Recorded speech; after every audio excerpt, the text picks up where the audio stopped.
The red is on. The green is on. Now, who's getting a good start? Burnett. Roger Burnett. Fantastic. Roger Burnett gets a superb start. But up to the lead goes Manfred Fischer, the German. And Randy Mamola is in about 10th position. There is Ron Haslam. Randy Mamola had a very bad start. He's much lower than 10th. And you can see the great ball of spray that the midfield and tail-enders are riding through. And I can hardly believe my eyes, because it's Manfred Fischer well up. But Wayne Gardner takes the lead at Beckett's.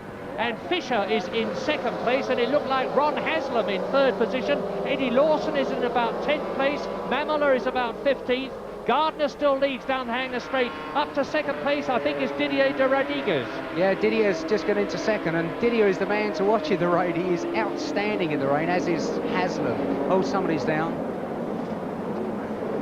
We have a feeling that it may be Paul Lewis's bike. Yes, it is Paul Lewis's bike, I can see it. Yes, well, there's Paul Lewis's bike, the Mighty Ant. The race is being stopped. Instant response from control, with Wayne Gardner leading, with Didier de Rodriguez second, with Roche in third position, with Eddie Lawson up to 4th. I'm afraid that looks like a rather nasty one. The incident car is out. The marshals are already positioning the hay bales to protect the rider. That's in the event of the race going on, but as you now know, it has been stopped in these appalling conditions. Well, the accident was halfway round Maggots, and thank heavens when they got Paul Lewis to the Silverstone Medical Centre, the good news that he had comparatively minor injuries to his foot. So then the grid was reformed, and nearly an hour later the race was restarted. Weight on the handlebars, the machine in first gear, bump start, run, bounce your backside on the saddle to overcome the compression, the engine fires, and they're away. And when those red lights go on, there will be 10 seconds or less to the start. When the green light goes on, there is the red. And it's go. The British Grand Prix has started. And again, it's the German, Manfred Fischer, who's rocketed through into the lead from the third row of the grid. A sensational start, as it was before. But it's Wayne Gardner in second position as they go round the right-hander at Copse, on towards Maggots, where the accident to Paul Lewis happened previously. But Fischer really is sensational. Yeah, quite incredible. I suppose the good thing is, if you're on the third row of the grid, you can have a little bit of a sort of a walk before the flag drops and no one notices. But Wayne Gardner leads at Beckett's. Coming through on the inside is Ron Haslam on the Honda-powered Elf machine, but it's Fischer in second place. Haslam is third. Wayne Gardner leads, and I see the red of the Yamaha, and in fifth position it's World Championship leader Eddie Lawson. Number 6 is Randy Mamola, already a double winner in the British Grand Prix. See the 2 red Yamahas coming through to take up station behind Wayne Gardner, and it's Eddie Lawson, number 2, in second position. It is Didier de Rodriguez, the Belgian on the 3-cylinder Honda, in third place as they go round the right-hander at Club, up towards Abbey. Lap 1, 28-lap race. Number 4, Wayne Gardner leads. Number 2, Eddie Lawson second. Number 8, Rodriguez third. Then fourth is Ron Haslam. Fifth is Rob McElhenney. So there are 2 British riders in the first 5 on the first lap. Yeah, I must admit, Haslam is going extremely well, because when you think that his little Honda that he's riding is not a factory engine or anything, and when it comes to the rain, if a guy's up the front, he's got to be a good rider. Now up to Woodcote at the end of the first lap. The Honda is definitely more difficult to ride than the Yamahas, because all the power is at the top, and Wayne Gardner has already got, and I've started my stopwatch, a lead over Eddie Lawson of 2 seconds in 1 lap, with Rodriguez third. Haslam is fourth. McElhenney is in 5th position, and in 6th place it's Raymond Roche. There is Lawson. You can see what the conditions are like. See the water underneath the tyres as they go round the right-hander at Copse. And Rodriguez, who demonstrated his class in the wet in the South African Grand Prix the year before last, is first 500cc Grand Prix ride, is right up with the World Championship leader, and there he is, Eddie Lawson, second. Rodriguez, number 8, in third place. Haslam is still fourth. There's the Belgian. Didier is really outstanding in the wet. He's got a very smooth style. He doesn't leap all over the bike and sort of throw it into corners, and it pays dividends in the wet. And Rob McElhenney is up to fourth position. Now, this really is a challenging race for McElhenney. He's in the best Mamola. McElhenney is in the Team Agostini outfit on the Works Yamaha, and the best he's been able to do so far in his season riding for a Works team is 3 fourth places, and he will be looking for an improvement here at Silverstone, his home track in Britain. And there is Roger Burnett with the camera on his Honda, and that's what he's seeing. Well, almost what he's seeing. The camera is a bit lower than his head is, but he's going down into Copse. Yeah, and you go into Copse, it's, what about, in this weather, about an 80 or 90 mile an hour right-hander. It's a difficult corner to accelerate out of because you come very close to the curb. You can see it on your left there, and you must not touch it in conditions like this because it's like ice. Wayne Gardner's leading by over 3 seconds now, and then there's quite a gap from De Rodriguez to in fourth position now, Christian Saron. There is the Frenchman whose brother won the 250 race today. He's fourth. On the left is another Frenchman, and that is Raymond Roche, and sandwiched between them is Rob McElhenney on the big Yamaha, and he's starting to slip down the field a bit, I fear. Wayne Gardner leads. Yeah, Christian Saron is an absolute star in the wet. He's very brave, to say the least, but he proved at Hockenheim last year. He beat Freddie Spencer, and it was the first time a European had won a Grand Prix, so got to watch out for Christian. It's, 25 laps to go, so it's a long way yet. Now in 6th place is Raymond Roche, number 7, and then it's Randy Mamola, who is a bit of a rainmaster, but not as good as Wayne Gardner is today, and Mamola is in 8th place, and somebody nearly losing it there. Oh, that was Raymond Roche. It looked as if he went into the stow at the end of the Hanger Straight, and just as he went in, he lost the front end a bit, and what that does, it unsettles you, and his foot slipped off the footrest, but as luck would have it, it all turned out okay. And here is the leader, and you see now the gap between Wayne Gardner and Eddie Lawson, and the gap in terms of time is 5.8 seconds. Rodriguez. I think you have to watch out for Eddie because he's known as Steady Eddie. He really does think about his race, and he sort of plans a race, if you like. He uses his head a lot, and I think all he's doing now is just sort of settling down. It's terrible conditions, and he thinks, well, I've got a long race to go. I've got sort of 24 laps to go, so I don't think you'll see Eddie shine until there's about 10 laps left. And there is Wayne Gardner. Look back, the distinctive style of Eddie Lawson, the distinctive red-painted Yamaha. In the background, De Rodriguez. Behind him, Christian Saron, and Saron is gaining. Number 3, Christian Saron, is catching number 8, Didier De Rodriguez, and Saron there is in 4th position, Yamaha. So it's a Honda leading, and Yamaha's 2nd, 3rd and 4th. And there's the camera bike of Christian Leliard. That's the 2nd camera bike we've got. Here he is, and that's what he's seeing. And he's doing about 140 miles an hour. This is the same kind of bike as Ron Haslam's riding, and as I say, it's a revolutionary bike. There goes Wayne Gardner through to complete his 8th lap. 20 laps to go, and Saron loses it very badly. Christian Saron has lost control of his bike. You can see, looks to be, I hope, okay. I think he's just recovering from the shock, and that happened right in front of me.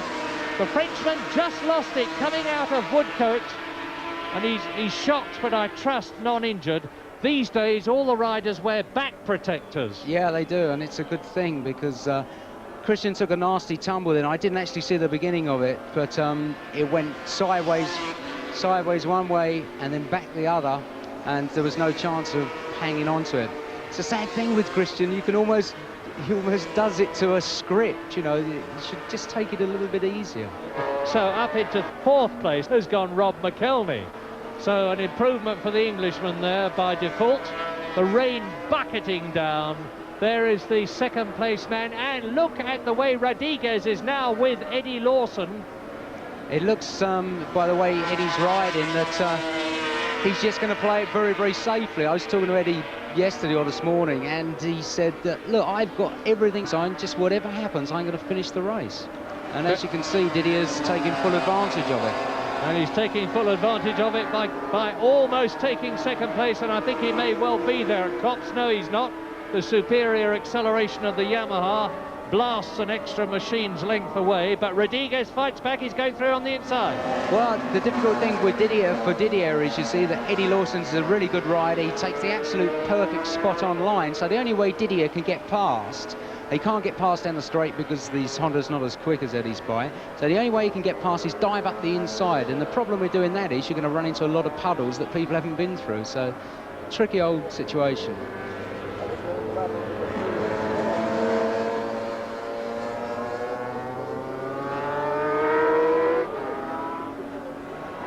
Lawson there holding it from De Rodriguez, but now Randy Mamola has caught Ron Haslam, who is in 6th place, so there's a battle further down the field as well. Now look for Lawson and look for De Rodriguez, who should be with him.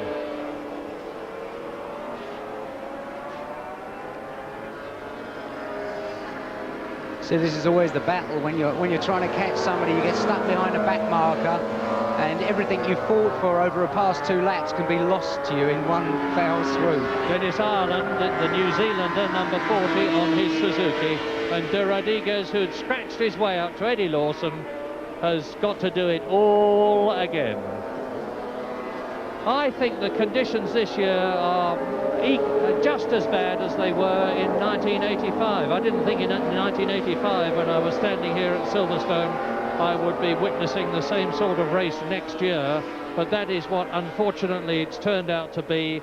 The heavy rain belt that's been slowly travelling across the countryside before our horrified eyes, because we knew it had to arrive here, has again arrived. We've had fluctuations in the rain during the afternoon from bad to terrible, and it's terrible now. And Rodriguez is still 3rd. 4th is still McElney. 5th is still Raymond Roche. 6th is still Randy Mamola, and down to 7th has gone Ron Haslam. And we haven't said much about Wayne Gardner, and now is the time to say it. This young man, 26 years old, from Wollongong, and there really is a place called Wollongong, and Wayne lives there, is riding magnificently. He came over here. Oh! Whoa! Sorry about that, Murray. So I was just looking out the window, and as you said, he's riding magnificently. He went across the white line, start line, and the bike went sideways. So just shows you what their reflexes are like. But he came over here riding the Formula One Moriwaki some years ago, sit up in big handlebars, with a sensational style and a lot of success. And then as a result of that, he joined the Honda team in 1984, the Honda Britain team, with the machines not as good as Freddie Spencer was riding. And from then on, he has not looked back. But meantime, with Wayne Gardner leading, with Eddie Lawson 2nd, with Rodriguez in 3rd position, with Rob McElney in 4th place, with Raymond Roche in 5th place, Randy Mamola is right up with Raymond Roche, the Frenchman. So look for number 7, Raymond Roche, and number 6, Randy Mamola. You'll see them in a moment. And Raymond Roche is in 5th position, and there's Mamola challenging him. Number 6, Randy Mamola, in 6th place on the Team Roberts 4-cylinder Yamaha. The only man other than Wayne Gardner and Eddie Lawson to have won a Grand Prix in the 500 class this year. And I don't think Raymond Roche is at all happy, Barry.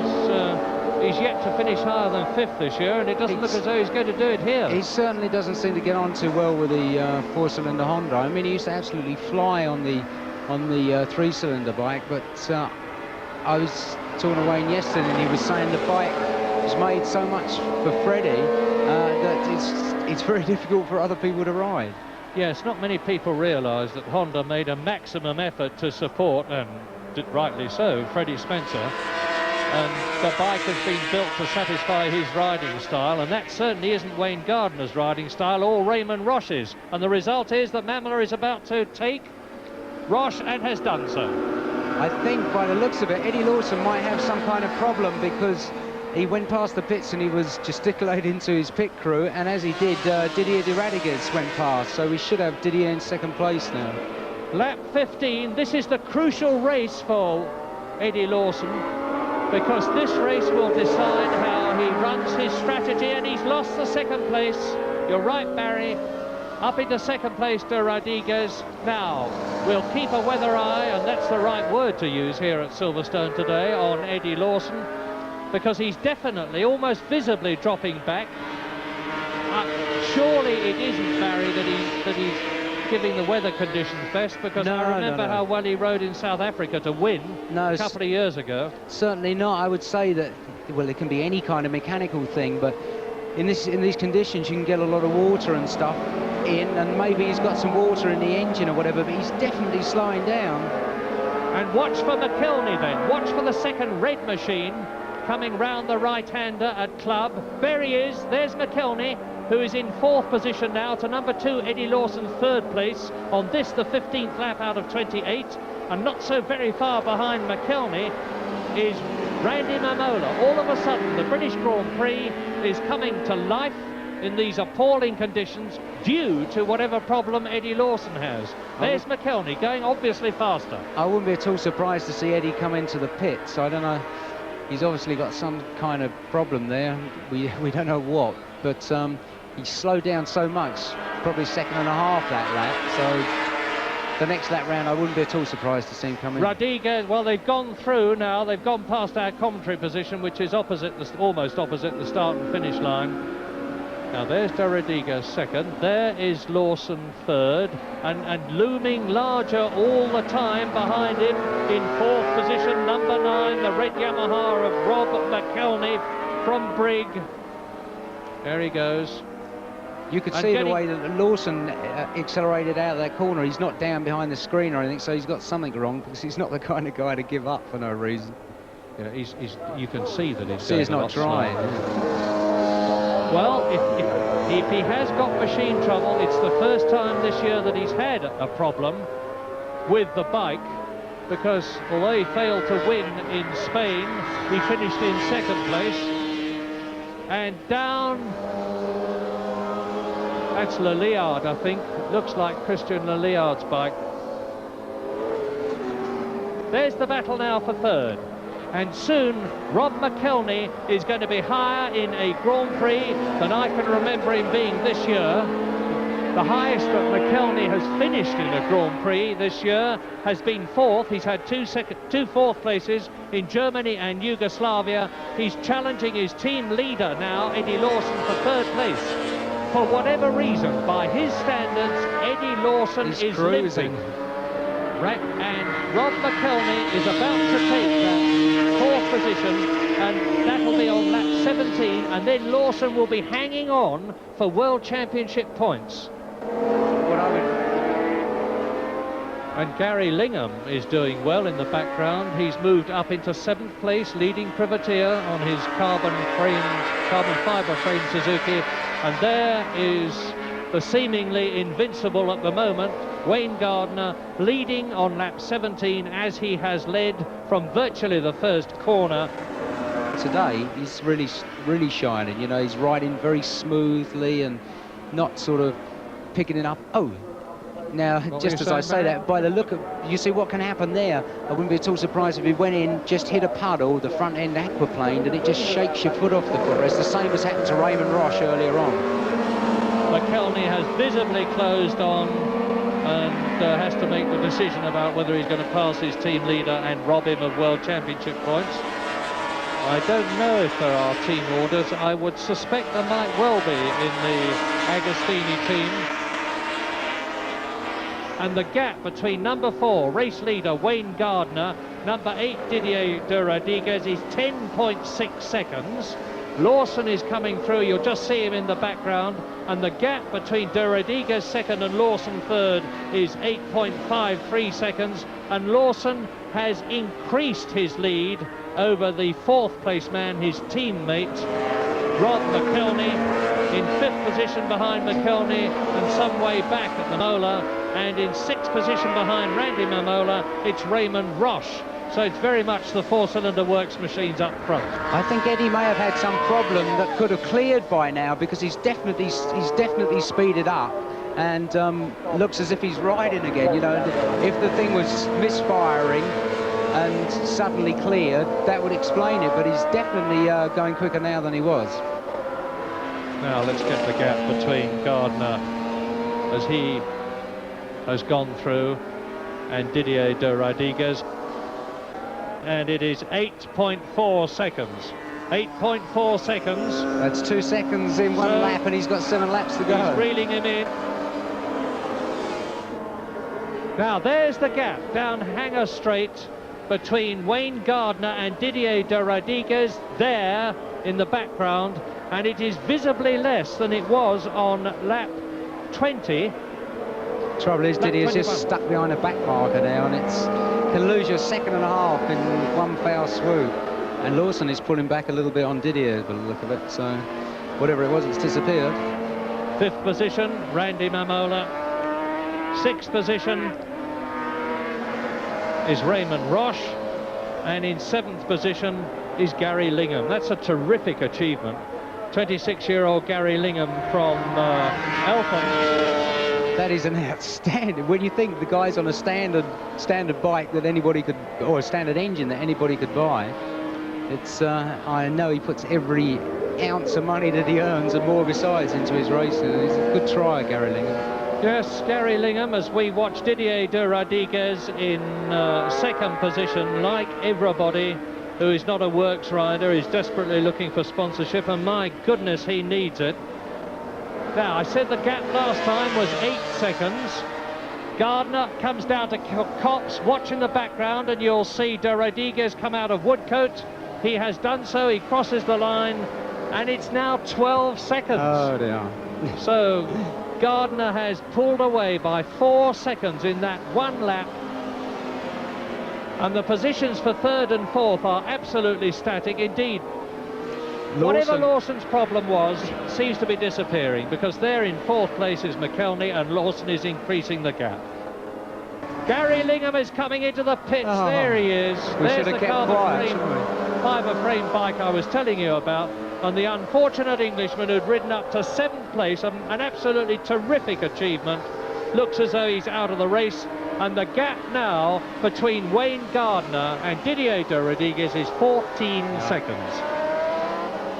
What a shame for Lingham. And just for the interest of those of you who follow the fortunes of Neil Mackenzie, the 250 and 350cc Armstrong works rider, he's up into 9th position on his first ride in a 500 in a Grand Prix. On lap 24, in the lead Wayne Gardner, in second place Didier de Rodriguez, in third position is Eddie Lawson, in fourth place is Rob McElney, in fifth position is Randy Mamola, in sixth position is Raymond Roche, in seventh place is Ron Haslam, in eighth place is Kenny Irons, and that's a good performance, and in ninth position, as you heard, is Neil Mackenzie. Kenny Irons, that's an outstanding achievement, because Kenny the first time he rode a 500 was this year, and it's not a factory bike or a factory engine or anything, so you've got to hand it to the guy. I don't know what happened to Roger Burnett. He must have had some kind of problem, because he was going at the beginning of the race and then just disappeared off the scene. Down in about 12th position. Roger Burnett is still going well down the field in about 12th position.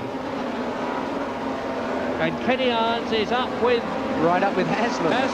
This is Kenny Irons' first GP, and to get a result like this is quite incredible. He's ahead of Ron Haslam. Kenny Irons has moved up into 7th position. He's just in front of Neil Mackenzie, and Neil Mackenzie's on one of the sort of semi-factory Suzukis. So I think Kenny Irons is putting up an extremely good show. And he's not far off being lapped by Wayne Gardner. This is lap 27. This is the last lap but one.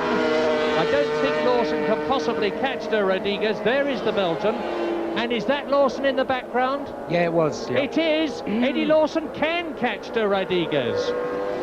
Steady Eddie has decided that now is the time to charge. Well, yeah, I think so. I'm sure that Eddie must have had some kind of problem, because he slowed down for 6 or 7 laps, then all of a sudden lit the thing up again. So whatever it was obviously cleared. And I wouldn't be at all surprised to see Eddie catch Didier, because the Yamaha's quite a lot quicker and handles a lot better. Well, and obviously Eddie's going to be trying all he can, because he knows Randy Mamola, who's second in the World Championship, is in the race and very much in the points, so he'll be doing all he can. But here is Wayne Gardner completing his 27th lap into his 28th and last lap. He moves his head and looks at the board, which says 1 lap to go. There is Lawson in 3rd position, and the gap between De Rodriguez and Lawson as they enter the last lap is 2.4 seconds. But Wayne Gardner is now on his way round to Maggots, on to Beckett's, round Chapel for the last time. He's at Beckett's now, and there's only about 1.5 miles between Wayne Gardner and the checkered flag at the end of the 500cc British Grand Prix. And if he takes it first, and I'm sure he will, it's going to be his 3rd World Championship Grand Prix win this year. Hello, looking back. Hope that's not trouble. I haven't seen him look back at all this race. Now, but what about the battle for 2nd position? Look for number 8, look for number 2, and there they are. I think Lawson can do it. I really do think Lawson can do it, because he's definitely on the quicker bike without any shadow of a doubt. It steers better. And if Didier's going to be stuck behind some back markers here, which will give Eddie the run which he needs. On the final run up the hill, horsepower is where it counts, and it's in the lap of the gods and the back markers. But I wouldn't be at all surprised to see Eddie do it. And with Wayne Gardner bursting out of Abbey Curve, approaching the Woodcote corner for the last time. Here he is over the crest. He's within sight of Woodcote corner. He's going to see the checkered flag in a moment. He is going to win the British Grand Prix, and the crowd rises, and he gets a terrific reception. But who is going to be second? Mike Balbin, I think, got in Eddie's way a little bit, so I think well, Didier will just do it. It's De Rodriguez crossing the line in 2nd place. Eddie Lawson is 3rd. Rob McElhenney, a long way back now, is going to come through in 4th position on the 2nd Team Agostini Yamaha. 5th should be in a moment Randy Mamola, and in 6th position Raymond Roche. But a truly famous victory for that man, Wayne Gardner. He did ride very, very well. There's no two ways about that. He was extremely smooth, and he used his head throughout. Very impressive. A magnificent and well-deserved 3rd Grand Prix victory then for Wayne Gardner from Didier De Rodriguez, with Eddie Lawson in 3rd place, Rob McElhenney 4th, Randy Mamola 5th, and Raymond Roche 6th. Wayne, I can feel you shivering with cold. That was one of the most convincing Grand Prix wins I've ever seen. Tell us about it. Well, you know, everything just went absolutely perfect. I just came back from Japan from a win there, and I felt reasonably confident, and in my riding anyway, and I just had to really get the machine set up. And the first session on Friday went perfect. I broke the lap record, and I thought, wow, this is going a bit good for me. And then today I thought, right, I'll try and do what Eddie and Freddie usually do, is just go from the start and set the pace. And so I tried to do exactly that. And then the first race it was stopped, and I was disappointed then. I thought, I'll never do the same again. So the next race I went out and I thought, right, I'm going to try and do the same again. And I just took off and pulled away and had a nice steady ride towards the end. How much was that appalling weather affecting your riding? Well, as you could see, when it started raining about mid-race, it was building puddles up on the circuit, and every time the bike, being very light and such wide tyres and a lot of power, they just wanted to kick sideways or wheel spin. So it was a little bit treacherous there towards the middle of the race. But towards the end, it started to dry out, and I thought, oh, you know, and I was watching the lap board sort of 10, 11, 12 seconds. And then it sort of come down to about 8 and 6, and I thought, oh no, they're catching. Try a bit harder, and I pulled away, and I thought, oh, I'm getting away again, that's great. And I thought, well, I've just about got it now, but the whole thing went perfect. Your third win of the season. Did you know you're now second in the World Championship? I was told just a minute ago. I didn't know. I'm very, very pleased about that, because the last couple of Grand Prix I haven't done so well. I've had a few problems with the machine, and it's good to get back into the winner's circle again. It's great. Well, apart from your own delight, Honda must be delighted with you, because you've taken over the Freddie Spencer mantle. Well, you know, that's what really the plan was for this year. They wanted me to go out there and look, learn and listen and understand about everything, and they want me to go out and try and win next year, the World Championship. And it's actually going better than we expected this year. It's going very well. The bike's improving all the time, and I know what we need for next year to win. Well, it's one of the most popular wins I've seen here for a long time. Go and have that hot bath now. I'm going to have it, don't worry, I'm freezing. And that means to say that in the World Championship, Eddie Lawson has increased his lead. But Wayne Gardner is now second, Mamela down to third, Baldwin is fourth, Christian Saron fifth, and Rob McElney in sixth position. The sidecar race was won by world champion Egbert Stroyers. But now a change in the World Championship, because Britain's Steve Webster takes the lead from Stroyer by 1 point, with Alain Michel in third position, the Egloff brothers fourth, and Britain's Steve Abbott and the Zabrug brothers tying for fifth place. The 80cc race, a magnificent win for Britain's Ian McConaughey on his Cruiser. And by winning, McConaughey moves into fourth place in the World Championship behind Martinet, Herreros and Dorflinger. The 125cc event, victory for August Auinger, the Austrian, on the Bartol. And the World Championship there sees Luca Cadalora still in the lead from Fausto Grissini, with Brigalia in third place, Ginola fourth, Auinger up to fifth, and Knoibüller in sixth position.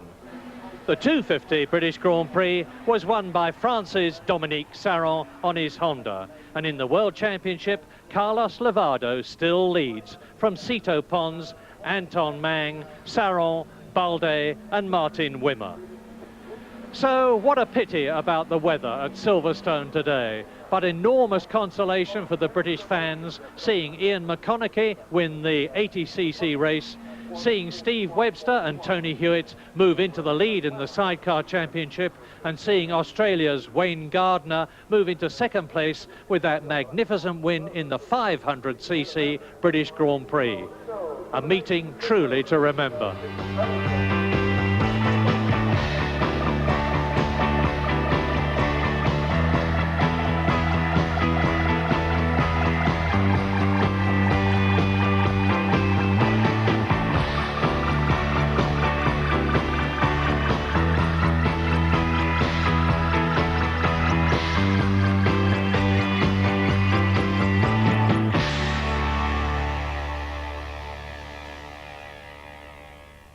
Yesterday had been a frustrating season for Brian Reid, a year littered with injuries and mechanical problems, which had even dogged him during the practices. But he was looking forward to a dramatic twist of fortunes in the Formula 2 race, which he had to win or either finish second to retain his world crown. And with the course awash, the closing stages of the race developed into a two-man battle between Eddie Laycock, number 50 on his Yamaha, and Reid, also on a Yamaha, carrying number 8.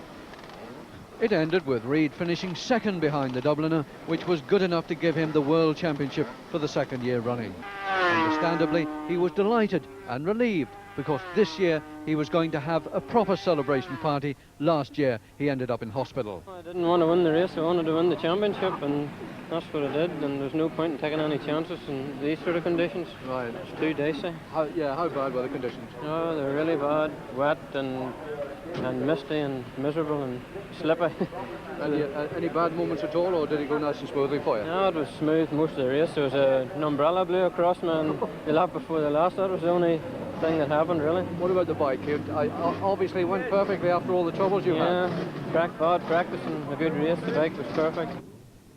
And astride the Suzuki, carrying number 7, another young man going places is Ulster's latest speed hero, 23-year-old Neil Robinson from Cullybackey. The experts were saying before the final round of the Formula 1 Championship that it would be the shock of the day if he could beat 5 times world champion Joey Dunlop. But with conditions really foul, conditions that King Joey doesn't like, Robinson knew he had an outstanding chance. And this was the one he wanted to win, even though it was only his second appearance at Dundrod. Well, win it he did. He led from the start of this 13-lap race. He got off to a perfect start, while Dunlop had to take evasive action to miss a fallen rider, which left him in 4th place. At the halfway stage, Robinson was 40 seconds up on second man Andy McGladry, and after that, try as he did, Dunlop was no match for Robinson, and at the flag they were separated by 64 seconds. And obviously the young star was delighted. It was fairly straightforward. I made the right tyre choice, and things just seemed to go perfect the whole way, except for my visor just started to steam up a little bit, you know, but I just lifted it up and got some air in, and it was no problem. You were a little bit worried about the conditions before the race. Were they that bad? No, they weren't, no. I wasn't really worried, so I was just really nervous, I suppose, like I am every time. Because every race is different, like, and I was just hoping that my luck would stay together. This is going to strengthen your claim for a championship Formula One ride next year, isn't it? I probably would, yeah, because they've already made me an offer, like, and it might help it a bit, I suppose. What does it feel like to beat the old champion Joey Dunlop? Oh, it's a great achievement, but again, you know, it wasn't really on equal terms, you know, because he had a disadvantage, so, you know, I would feel better about it if he was in the same boat as me. While Robinson is considering that offer to join the Suzuki team for next year's Formula One Championship, Joey Dunlop could find himself out in the cold by the time the next series comes around. The 5-time world champion, who has made this category virtually his own, doesn't know if there'll be a Honda Formula One Championship team in '87. It's all to do with Rothmans withdrawing their support. But it is on the cards that track rivals Dunlop and Robinson will meet again. They're on the wanted list for a special end-of-the-season showdown at Kirkeston. The Kalinchi Club are chasing these two Ulster Grand Prix winners for their invitation short-circuit meeting on October the 25th. And what a battle that should be. Well, apart from the Formula One and Formula 2 battles, there were plenty of thrills in the other races. There was no stopping Dunlop in the final race of the day, the Classic. Out to gain revenge for his early defeat in the Formula One, he won it by a mile, pushing the lap record up to 120.83 miles per hour. Eddie Laycock went on to do the international double, his first, by taking the 350cc. And there was an excellent performance from Bangor's Stephen Cull. He collected...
Many famous names have been associated with Irish road racing in general and the Northwest 200 in particular. None more so than that of Norton, which this year returned to the circuit, which was used by the works teams as the final testing ground for the TT. AJS, Triumph and Matchless also had their days and years of success in the 5 decades that have made up the Northwest 200, the greatest racing day of all in Ireland.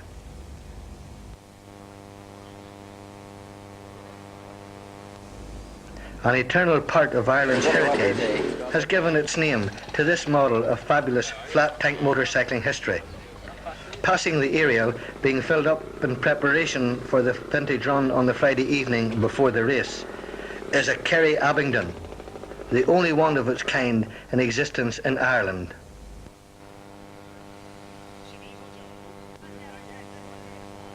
Norton Works rider Simon Buckmaster, who took part in the run, tries out a 350 for size and comfort at speed. A lot was expected of his revolutionary rotary engine racer, but unfortunately for him and the fans, it failed to live up to expectations. So the development and work continues to find success in the future.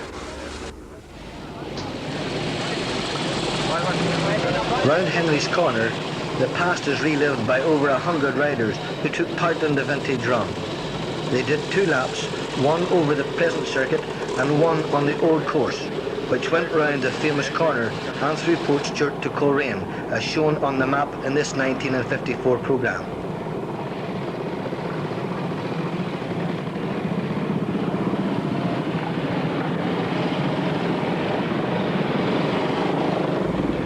In those days, a halfing of Bushmills was cheap. Machines were exciting but basic, as were the prices for cars. Like these Fords advertised for less than £400. The contrasts in the ancient and modern programmes are seen here. 1 lap chart, but every rider had a personal thumbnail pen portrait.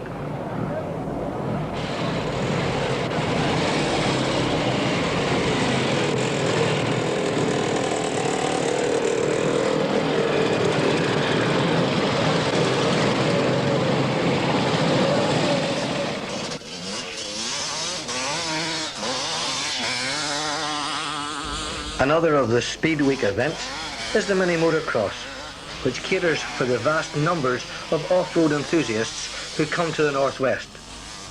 Many of them help at the races on the Saturday, so their presence is welcomed by the Coleraine Club, who promote the event the night before the races. Masochistic gluttons for organisational punishment.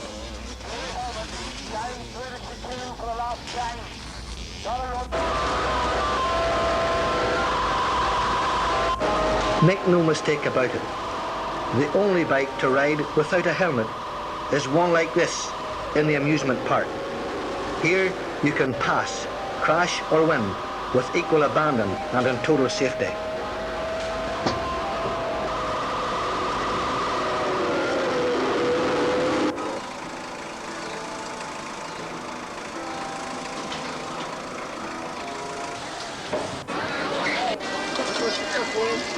The attraction of speed is evident from an early age.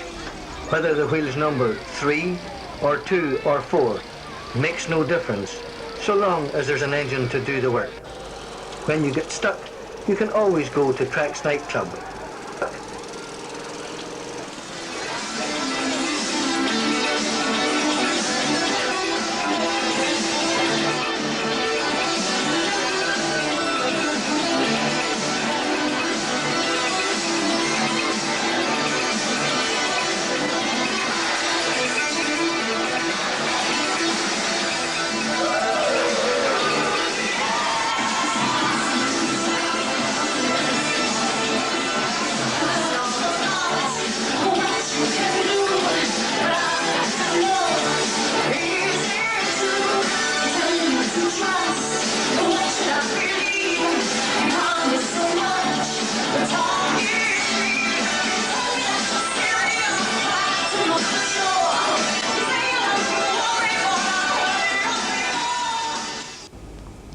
As the stars fade and the sun rises on race day, all roads lead to the circuit.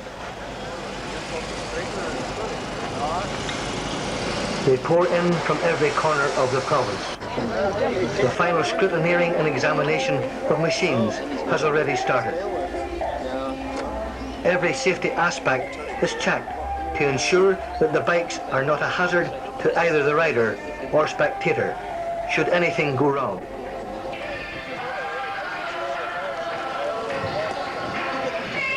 Chief Scrutineer David Stitt explains why.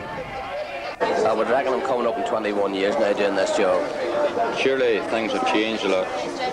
Well, the machinery has all changed. It's all a different system now compared to what it used to be, and this last couple of years it's getting more complicated with the production bikes and the street bikes not involved more now than what you have racing bikes. Is there certainly a lot more work on it now? Well, you have to be far more careful because of the safety factor, and the main job that we have is the safety factor to make sure that the rider doesn't come off and injure people on the road. You must look after the public, the third party. As start time approaches, every possible vantage point has been taken up, in the hedges and on the natural embankment grandstands. The Downtown Roadshow with Big T have provided the morning's entertainment, and now T relaxes and surveys the scene as the music plays. For someone, a lucky programme will turn into £1,000, thanks to the efforts of the sellers, who, like everyone else, need a rest. The warm-up lap has been completed, and now, Pied Piper fashion, clerk of the course Billy Nutt leads the field in the Bow Hill Superbike race onto the grid.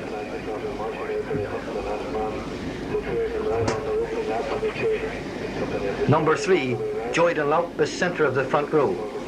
Steve Hislop moves into his position. Carl Fogarty, 14, Alan Irwin, 15, and Kenny Irons, 8, take up their positions as Mr. Nutt clears the safety area. When he is satisfied that all is safe and ready, he points to the starter and gives the engage gear sign. Start of the race.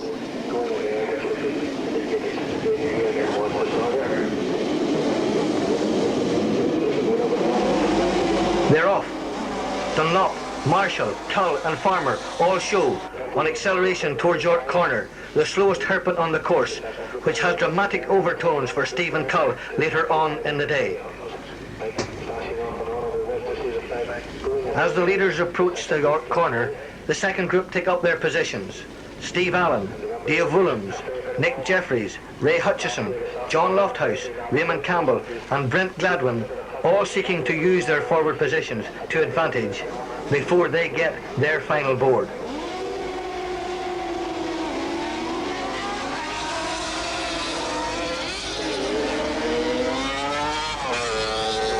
John Lofthouse, number 21, leads the charge from the line.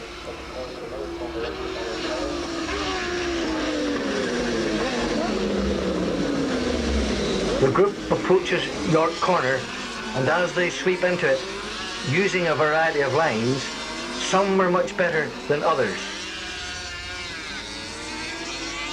Even the back markers can have problems with the braking. Meanwhile, the leaders are on the roundabout, and it's Stephen Tull from Joey Dunlop and Stephen Hislop, followed by Fogarty, Farmer, Irons, with Laycock, McGladry and Irwin close behind. What a battle it is as the field chases the leaders to Metropole, with Johnny Ray the last man through. At the Metropole, it is still Tull from Dunlop and Hislop. Here, many of the riders find that their 170 miles per hour approach to the corner makes braking and sorting out the racing line very difficult.